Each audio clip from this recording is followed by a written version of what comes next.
Hello friends आ गोटे नुआ video को आपण स्वागत।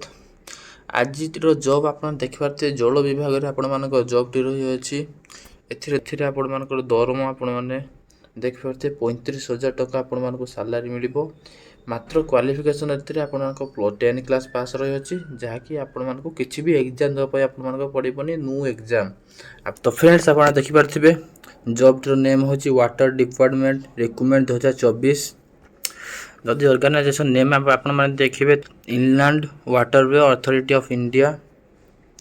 टाइप ऑफ जॉब जदि आप देखिए यह एक परमानेंट जॉब टेम्पोरारी जॉब नुहे यह परमानेंट जॉब। कैटेगरी जो देखिए आप government job name Modi post देखिए आप भेरियस पोस्ट आप जॉब टी बाहरी अच्छी विभिन्न प्रकार पोस्ट अच्छी।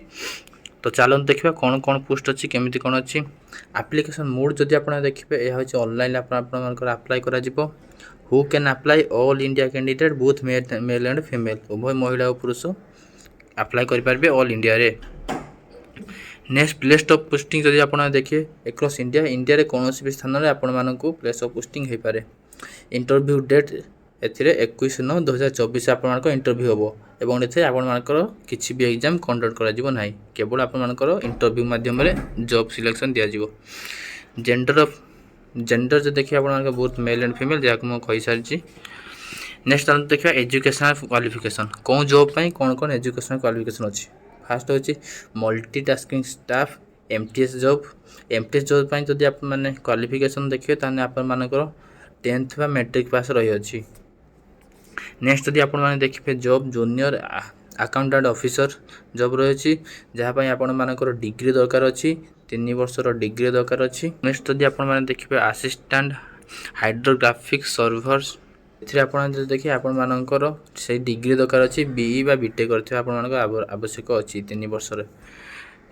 Degree control operator stock keeper master second class staff car driver master third class technical assistant यही सब जॉब आप रही अच्छी। और नेक्स्ट चलते देखा एज लिमिट आप कौन रही अच्छी केमती कौन मिनिमम एज आप देखिपे ए किसी भी मेंशन कर जाए माने आप मिनिमम एज हूँ 18 वर्ष। 18 वर्ष रु आपर 25 वर्ष कि 35 वर्ष पर्यंत पिला माने अप्लाई करेंगे।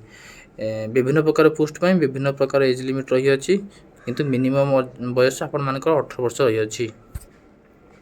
नेक्स्ट जो देखिए ओबीसी आप 3 वर्ष रिलैक्सेशन दिज्व एससी एसटी कि पीडब्ल्यूडी 5 वर्ष रिलैक्सेशन सेहीपरि एक्स सर्विस मैन आपको 5 वर्ष रिलैक्सेशन दिज्व।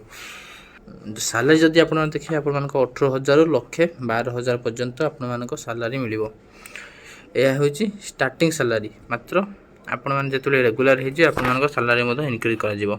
सिलेक्शन प्रोसेस जब आप देखिपे फास्ट आप कंप्यूटर बेस्ड टेस्ट हम एक computer based test normal test एक छोट टेस्ट आपंकर इंटरव्यू हम नेक्स्ट देन डॉक्यूमेंट वेरिफिकेशन शेष कर। अप्लाई फीस जब आप देखिए आप 500 टका फीस करने पड़ो। जेनेल ओबीसी 500 टका ओबीसी ईडब्ल्यूएस 500 टका पीएचडी एससी एसटी 200 टका। जदि आप डॉक्यूमेंट देखा डॉक्यूमेंट कौन कौन दरकार एग्जाम टी अप्लाई करने आप 10 क्लास +2 कि +3 सर्टिफिकेट दरकार आप क्वालिफिकेशन अनुसार। नेक्स्ट आप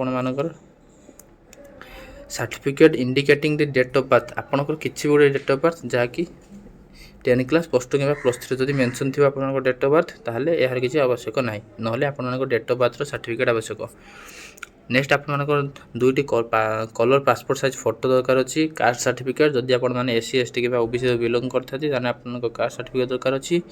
और जदि आप आगुरी कौन जॉब रे अप्लाई करमती कौन आप एक्सपीरियंस अच्छी ताहले एक्सपीरियंस सर्टिफिकेट आप दरकार अच्छी।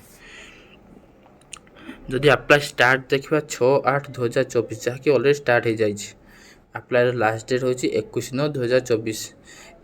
आप फीस लास्ट डेट पेमेंट रही 21/9/2024 लास्ट डेट पूर्व आपको फी पेमेंट कर अच्छी।